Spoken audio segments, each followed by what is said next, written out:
Kate Mulgrew. I've acted in dozens of TV programs and films, but there's no place I'd rather perform than on the stage of a Broadway theater in New York.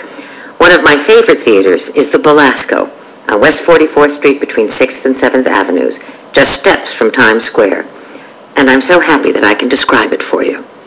The Belasco is the second oldest New York theater still in operation. Only the Lyceum is older. It's named after David Belasco, an actor, playwright, producer, and director of New York theater around the turn of the 20th century. He's sometimes called the Bishop of Broadway because he made so many contributions to the art of theater design, and especially stage lighting. More about Mr. Belasco in a minute. First, I'll describe the facade of the theater and tell you some of its history. It's constructed of red brick with white limestone as trim. Its style is called Beaux-Arts, which is French for fine arts. Architects used the Beaux-Arts style for many public buildings between 1880 and 1930. For instance, in New York City, Grand Central Station and the main public library are also in the Beaux-Arts style. The architect of the Belasco was George Keister, who went on to design 12 more theaters in New York, including the Apollo in Harlem. He built the Belasco in 1907, and at first it was called the Stuyvesant Theater. It opened with a musical called A Grand Army Man, starring Antoinette Perry.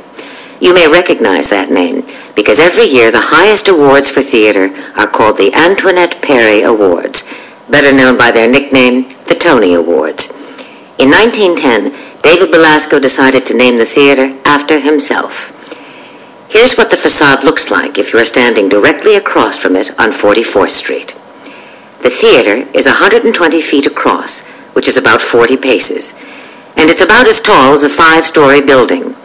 So it's basically a horizontal box, wider than it is tall.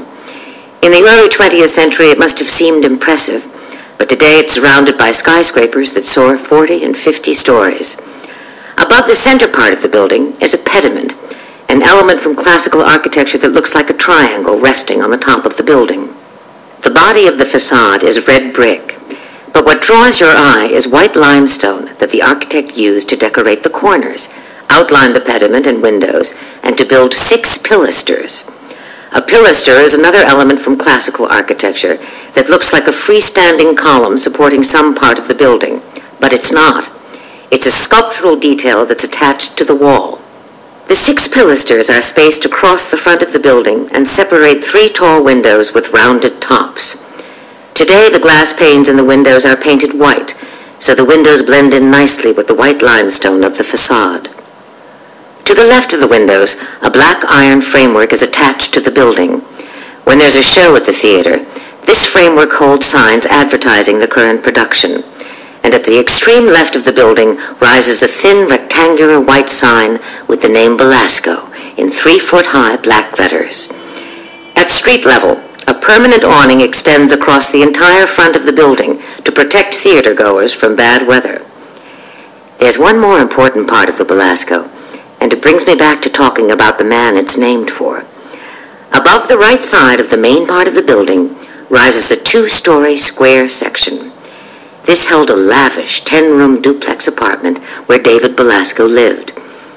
The apartment has been abandoned for years, and the rooms and stairs leading to them are appropriately Gothic and mysterious.